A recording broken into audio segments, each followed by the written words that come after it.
The farm had always been more than just a patch of land. It was a living legacy. Generations had nurtured the soil, planted fruit trees, and watched them rise into a flourishing orchard. Among them, the mango trees stood out most vibrantly, their branches heavy with golden fruit every summer. To the narrator, this land wasn't just property. It was a memory bank, a piece of family pride, and a livelihood wrapped into one. When the Homeowners Association first formed years earlier, there was little concern. The farm sat on the outskirts of the neighborhood, a sprawling area that predated most of the suburban development. The HOA's influence seemed distant, and their rules rarely brushed against the farm's operations. But as newer residents moved in, eager to bring manicured lawns, matching fences, and a sense of uniformity to the area, tensions began to brew. The mango farm didn't fit their picture of perfection. It wasn't a trimmed lawn, nor was it a neatly painted home lined up like the rest. It was alive, bustling with workers during harvest season, with baskets of fruit stacked high and the sweet fragrance of mangoes drifting across fences. What some neighbors celebrated as abundance, others whispered about as disorder. At the center of those whispers was one woman who thrived on control, a self-appointed enforcer of HOA rules, who saw herself as the guardian of the neighborhood's standards.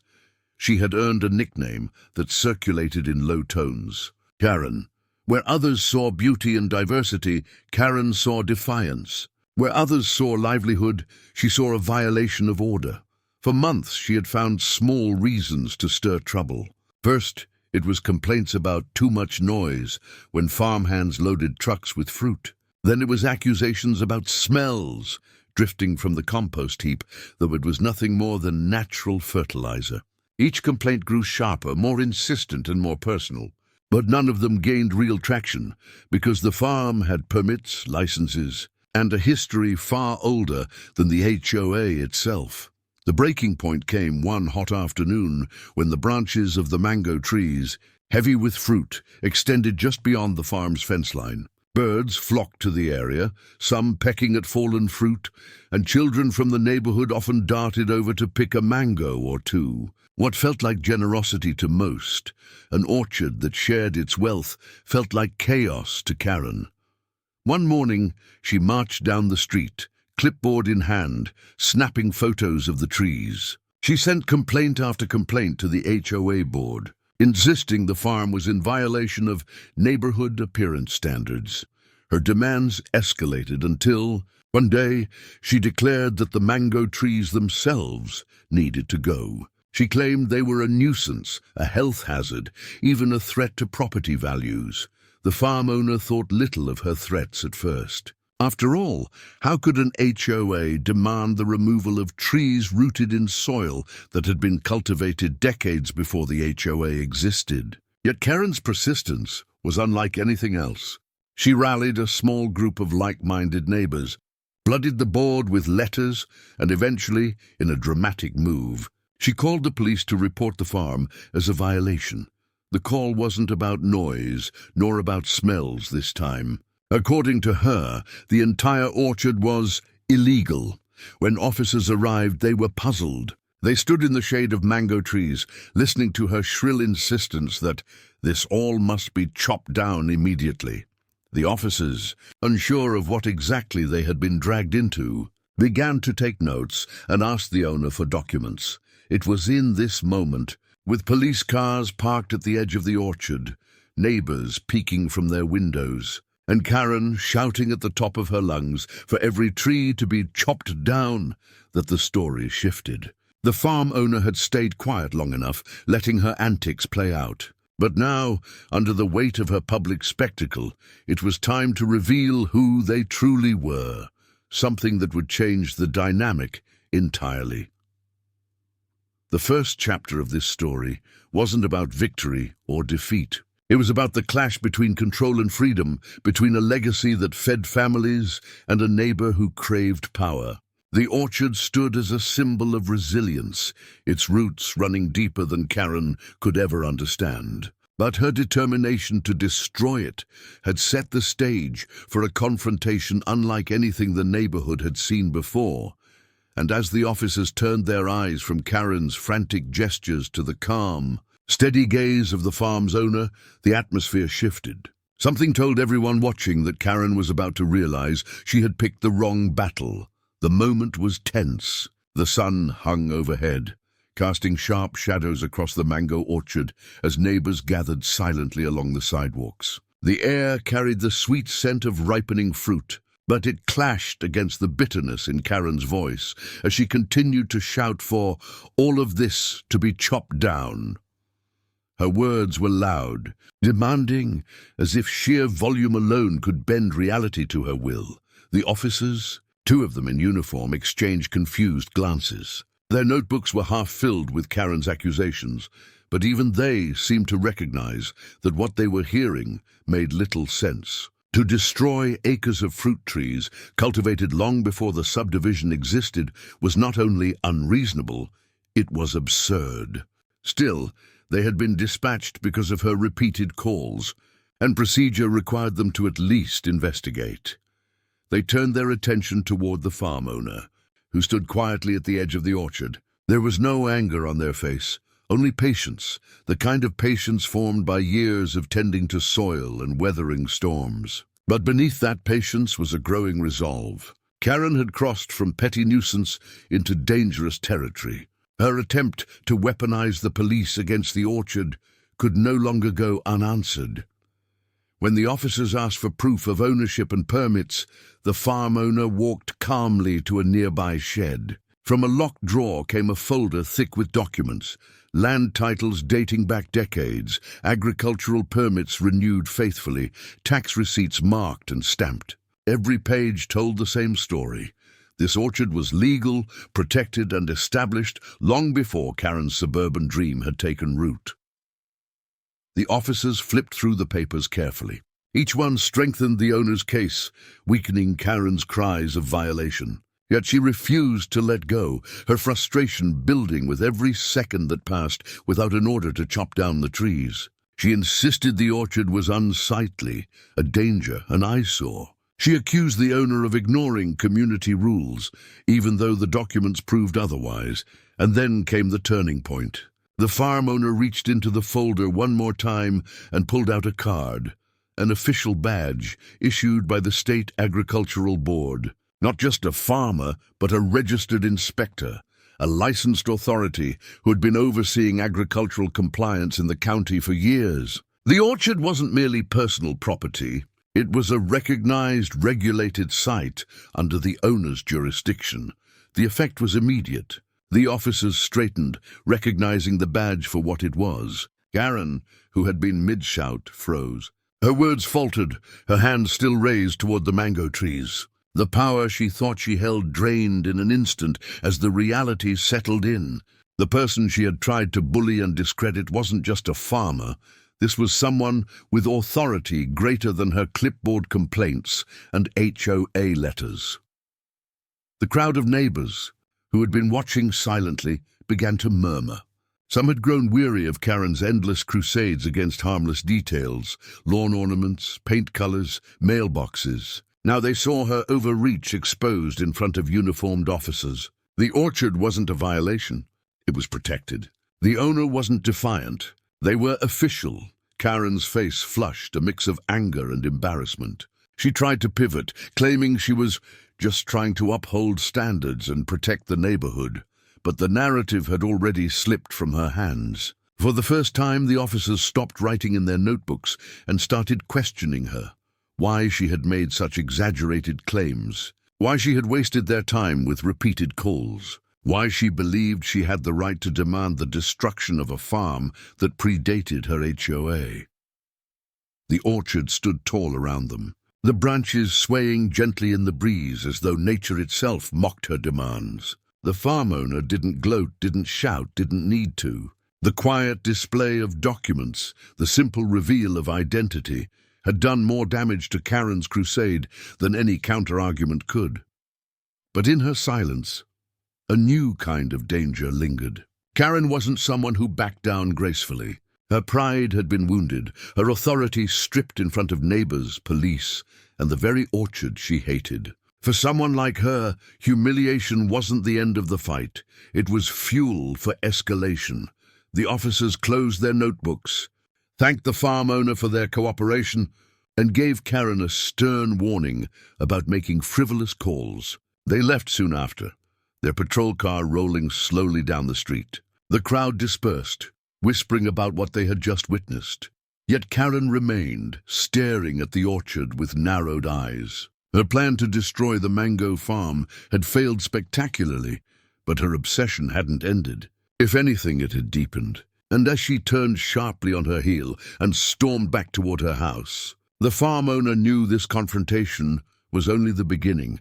The orchard was safe for now, its golden fruit glistening in the afternoon sun. But the roots of the conflict had grown deeper. Karen's next move would not be as obvious as a phone call. It would be quieter, more calculated, and perhaps even more dangerous.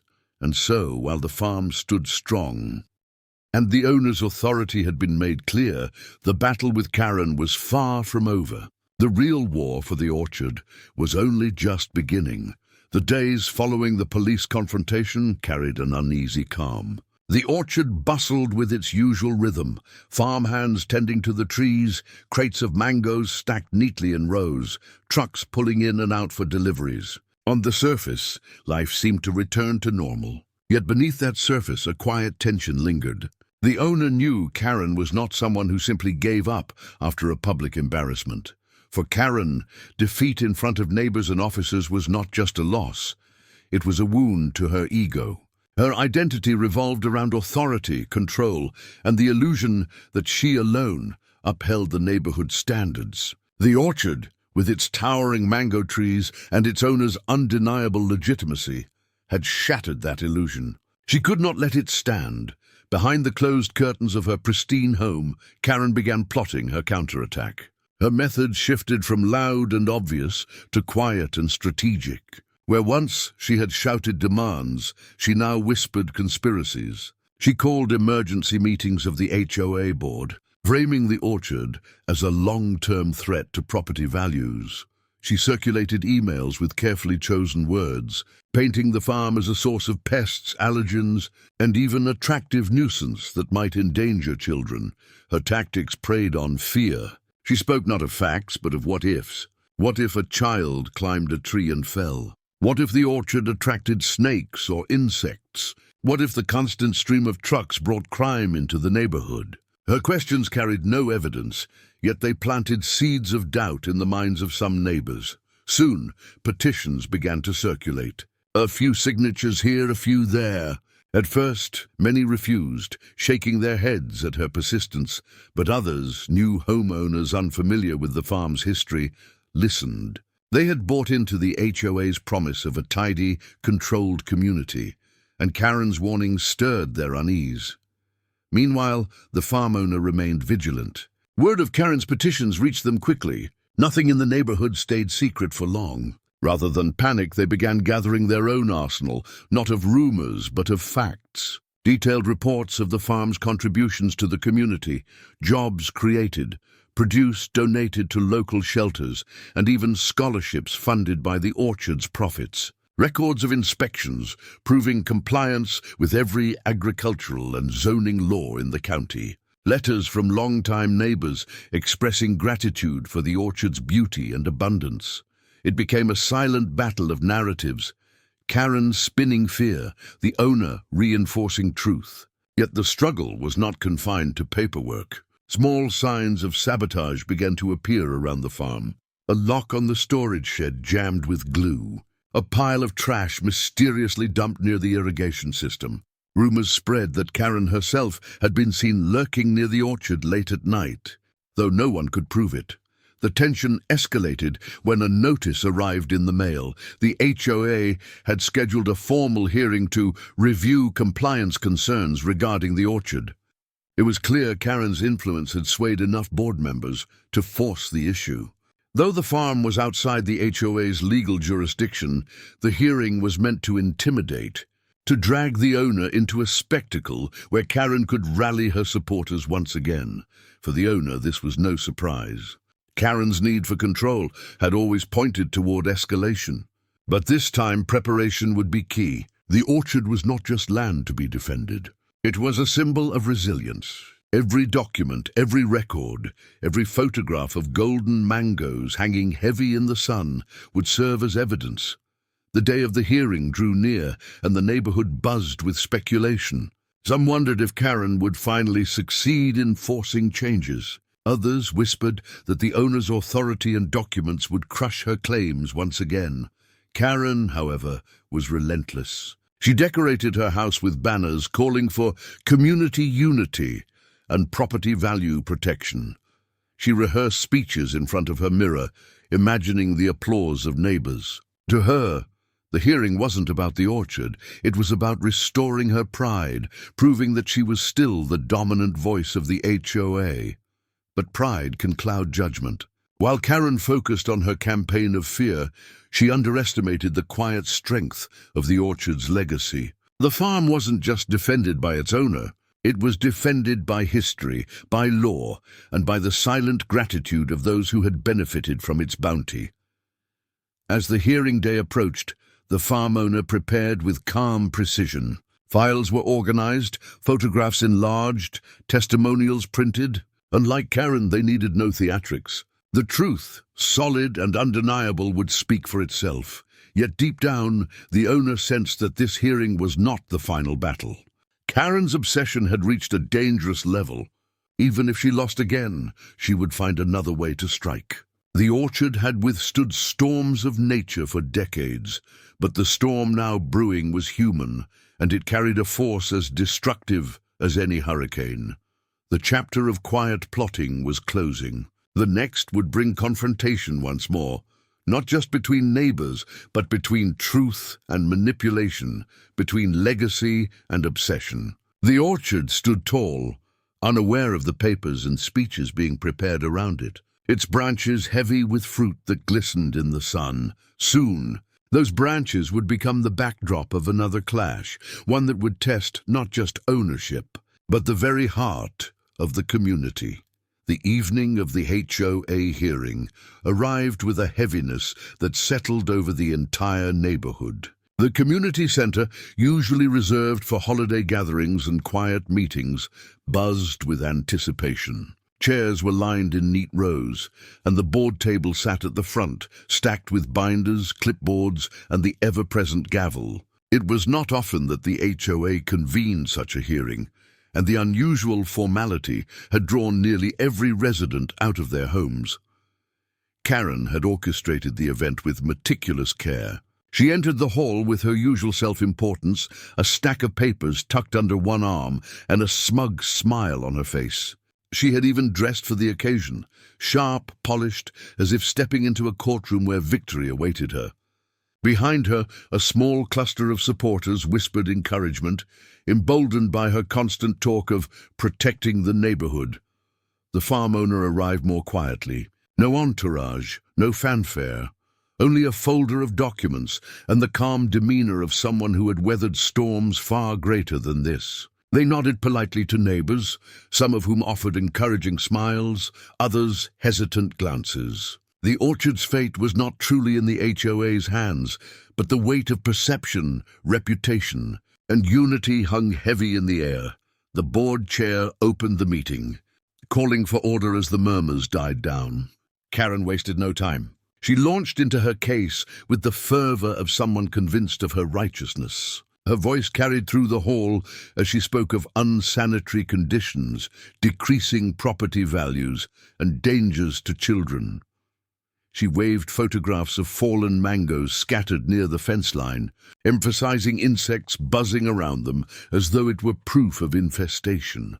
Her presentation was dramatic, layered with exaggerated language and ominous predictions. Every few sentences she paused for effect, scanning the audience for nods of agreement. Her supporters clapped lightly, though the rest of the crowd remained silent, their expressions a mix of skepticism and fatigue. When she finally concluded, Her chest heaving with the satisfaction of performance, the board chair turned to the farm owner. All eyes shifted as they stood, unfolded their papers, and began to speak. The contrast was stark. Where Karen had shouted warnings and waved pictures, the owner spoke steadily, presenting facts with precision. Land deeds, agricultural permits, and inspection reports were laid on the table. Each document was passed to the board, stamped with official seals and signatures that could not be disputed. Then came the photographs. Clear, professional images of the orchard in bloom, workers harvesting fruit, trucks delivering crates to local shelters. Letters followed, one from the county agricultural office praising the farm for compliance, another from a local non-profit thanking the orchard for donations that fed hundreds of families. The owner's words were simple but powerful. The orchard was not a hazard. It was an asset. It provided jobs, supported the community, and stood as a piece of living history older than the subdivision itself. Every claim was backed by evidence, every accusation countered with proof. As the documents piled higher on the board's table, Karen's confidence wavered. Her arms crossed tightly, her jaw clenched. The audience murmured now, not with doubt toward the orchard, but with growing irritation toward her. Many had endured her constant crusades against harmless matters, paint colors, mailbox designs, garden gnomes. Seeing her arguments collapse against the weight of hard evidence was a moment of reckoning. When the presentations ended, the board conferred briefly. They were careful with their words, unwilling to risk legal overreach, but the verdict was clear. The HOA had no authority over the orchard. The farm was fully compliant with all relevant laws and regulations. No action would be taken. The gavel struck once, ending the hearing. A wave of relief spread through the crowd. Neighbors applauded quietly, some more enthusiastically, while Karen's supporters shrank back into their seats. The farm owner simply nodded, collected their papers, and thanked the board for their time.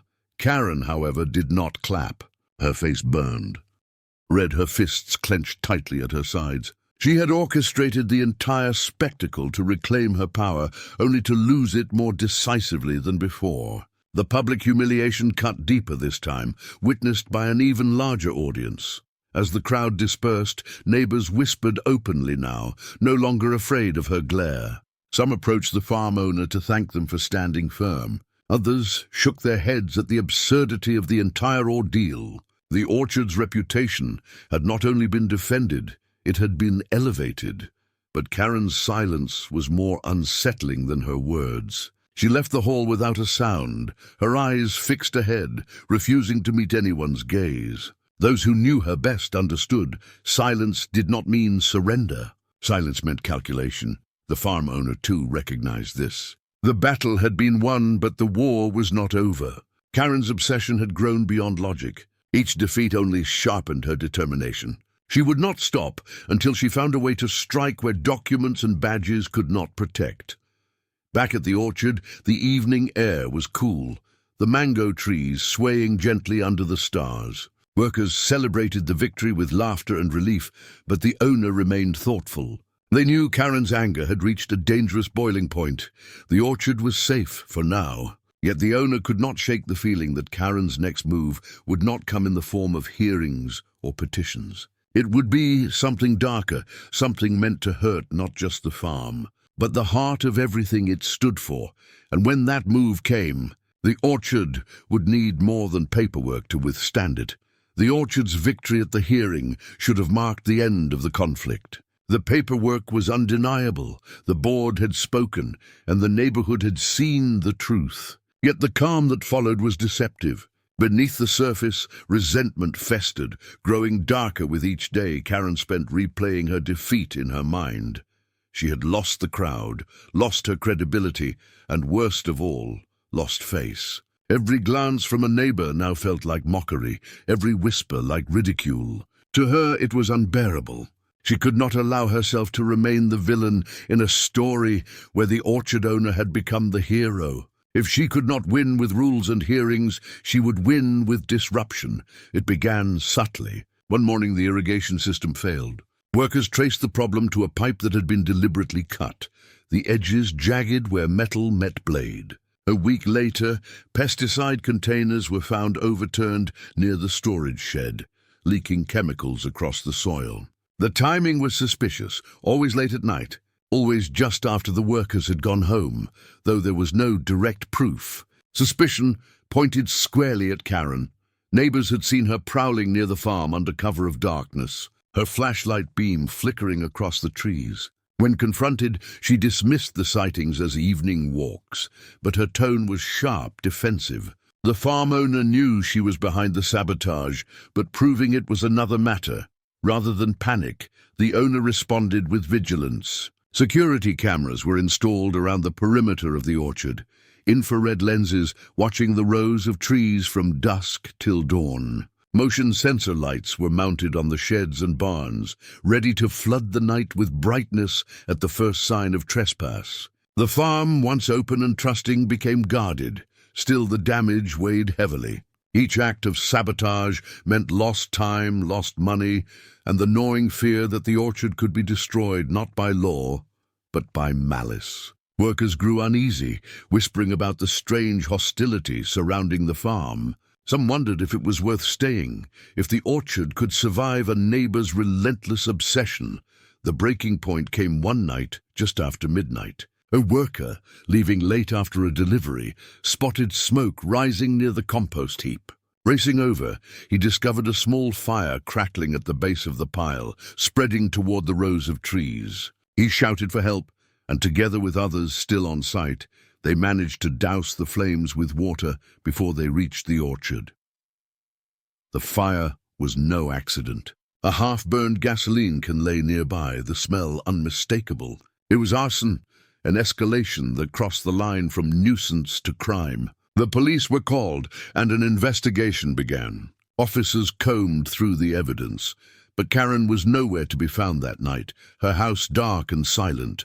When the security footage was reviewed, the truth was undeniable. Grainy though the images were, they showed a figure slipping through the orchard's fence, carrying a canister, bending down near the compost heap.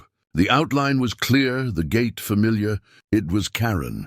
The footage was handed to the authorities, and for the first time Karen faced consequences she could not talk her way out of. The arson attempt was serious, a crime that endangered not just the orchard but the entire neighborhood. If the fire had spread, homes could have been lost, lives put at risk.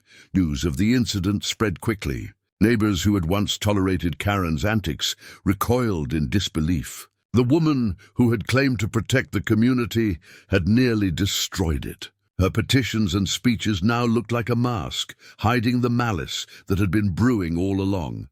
The farm owner, though shaken, stood firm. They released a statement to the neighborhood. The orchard would continue, stronger than ever. The sabotage would not succeed. The fruit would not stop growing, and the orchard would remain a part of the community for generations to come. Yet even in the face of evidence, Karen was unrepentant. When questioned by police, she denied everything, accusing the farm owner of fabricating the footage. She claimed the orchard had set itself on fire for sympathy. Her words rang hollow, her tone desperate. Few believed her anymore. Still, the case would take time. Legal processes moved slowly, and until charges were finalized, Karen remained free in the neighborhood, her presence a constant reminder of the danger that lingered. Her house stood dark most nights, curtains drawn tight, but neighbors occasionally glimpsed her pacing the windows, her face tense and restless. The orchard, however, was not cowed. The attempted fire had united the workers, the neighbors, and even the board members who once hesitated. They rallied around the farm, bringing food, tools, and support. For the first time, the owner felt the community standing beside them, not just watching from afar. And so, as the mangoes ripened and the branches bent with the weight of fruit, the orchard endured. The sabotage had failed. The fire had been stopped. But everyone knew the final confrontation had not yet come. Karen was cornered, desperate, her reputation in ruins. A person like her, with nothing left to lose, could be the most dangerous of all. The orchard owner prepared quietly, knowing the story had one last chapter left to write. A chapter that would decide not only the fate of the farm, but the legacy of resilience that it had come to represent. The final weeks of summer stretched long and heavy over the orchard. The mango trees, laden with fruit, swayed in the breeze as though indifferent to the chaos surrounding them. Life in the orchard carried on. Workers harvested crates of golden mangoes, trucks came and went, and families from nearby towns arrived to buy fresh produce straight from the source. On the surface, everything looked normal, but everyone in the neighborhood knew that a reckoning was near. Karen's arson attempt had shaken the community. Though she still roamed free, her power was gone. Neighbors crossed the street to avoid her, whispers followed her everywhere, and even her staunchest supporters now kept their distance. Once she had thrived on the illusion of authority, but now the only thing left was isolation. The orchard owner remained calm but vigilant. Security cameras captured every corner of the farm. Motion lights cut through the night, and local police drove by more frequently, keeping an eye on things. The attempted fire had transformed the orchard into a fortress, not of walls and gates, but of community support. It all came to a head one morning when the police arrived at Karen's doorstep. Officers carried warrants, the result of weeks of investigation into the arson attempt and prior acts of sabotage. The footage from the orchard, combined with testimony from neighbors, had built a case too strong to deny. Karen, once untouchable in her own mind, was placed in handcuffs at the edge of her manicured lawn, her protests echoing down the street.